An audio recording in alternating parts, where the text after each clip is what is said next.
Hello out there, YouTube, and welcome back to my channel. Hi, I'm Dr. Tamara, and I am AKA the Comeback Queen.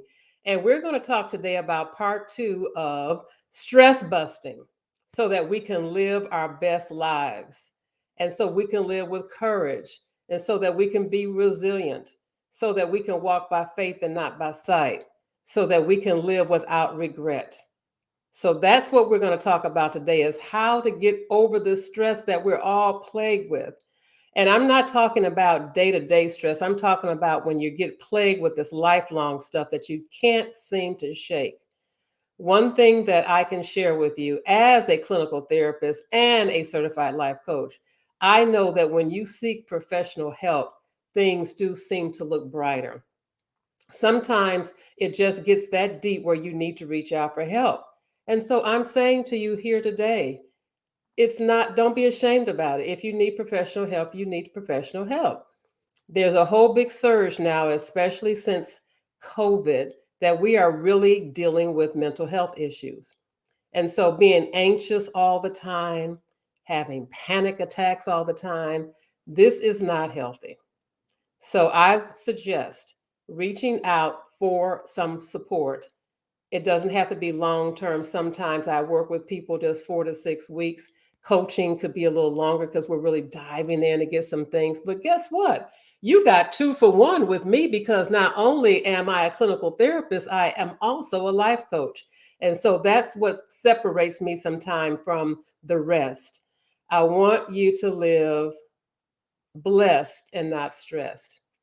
So, first of all, we talked about some of those things in part one about just identifying what the stressors are and then being able to manage those. And sometimes you can manage them by yourself, sometimes you may need a little support. And that's why this channel has been created because if you feel like you need more support, then hey, that's what I'm here for, right? So, first of all, defining what's going on and then looking at how we can deal with it. Not every stressful moment can be taken care of in a 24-hour period. Some things are long term and we've just got to figure out how to solve them. Sometimes it's family stuff and drama and all that stuff. But if your sleeping habits are not where they need to be, if you are not eating properly, those kinds of things, if you notice that your mood is changed over time, then it is time to seek out professional help. And don't be ashamed of it. Do not. I remember back when I was going through some real challenging moments, and I was just going to work and I could barely get there when I worked traditional job. You know, I was crying about the matters of my life. I thought I was hiding things and I couldn't hide them anymore because the weight gets so heavy. The weight gets so heavy. And I knew even at that time that I needed to find some support. And so I recognized that I was not able to fight the problems myself any longer, that I needed to have some support. And so seeking professional help, do it, do it, do it, do it, do it. Encourage your family members, encourage people to do it. I have clients now that just said they just want to check in with me monthly, you know, just to have that airing out of the possibilities, airing out the things that may become a problem, or just making sure that they're on the right track. And that's okay. There's nothing wrong with that. Something we should all do. So identifying what's going on, trying to solve those things, maybe sharing with a friend or some trusted. But one of the things I always want to say here is please ask for help. There are no mind readers out here. I can't tell you if you don't tell me. Asking for help is not a liability, it is a process, it's a help. So, just like when you have a toothache, you're going to ask for help from the dentist. When you need to go to the doctor, you're going to go to the doctor. Guess what? If you need a plumber and your water faucet is shooting up, you're going to check in with the plumber. Same thing in mental health, same thing there. If you need support, please ask for help. That's one of the things that we need to look at for stress. And then if you don't need that type of help, then maybe you could check with a friend or a family member to help you process some of it. Because when we get out of our own head, we can get out of our own way and maybe solve it ourselves. Identifying what needs to be done. Sometimes it's a phone call that can save you some time and stress. Sometimes it's just, making some changes. Maybe you should go over here instead of over there. Maybe you get your gas over here instead of over there. Maybe you go to the grocery store here versus over there. Maybe you change your babysitter. I don't know, but whatever you're dealing with, there is an answer. There is an answer. So I want you to remain hopeful in that. And sometimes it's just we just need to stop and have a sit down with our own selves to find out what the real stressors are in life. We know we mask a lot of things. In life, we mask a lot of hurt. We get hooked up in things that we don't need to be hooked up in. Everything is not for you, people. Everything is not for you. Have to use some discernment here. Get rid of the stress. And once again, I'm not talking about the day-to-day stress that we have because we're late to get to work or, I didn't get my outfit from the cleaners. I'm talking about long-term stress that's causing you to have panic attacks, causing you to not sleep at night, causing you to, not eat properly.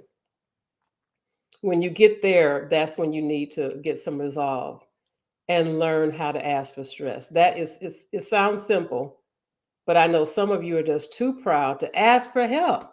Some of you are too proud to get up off of the sofa and ask for help. That's what I keep saying here. We got to learn how to ask for help, ladies and gentlemen. We got to. Nobody is too big to ask for help. So just think about that.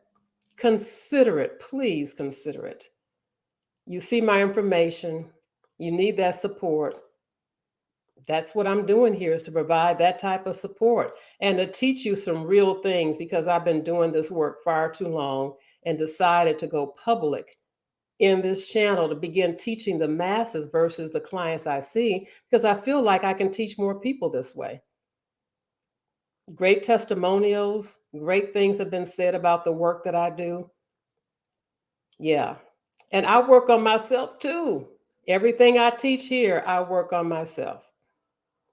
So let me teach you a little strategy here. So like a little exercise that you can do, and it's called, just really being mindful. Sometimes we just need to be still. We just need to be still. We're ripping and running and going here and there, and that alone will bring stress. When you can identify the stress, put a name on it. Is it a person? Is it a place?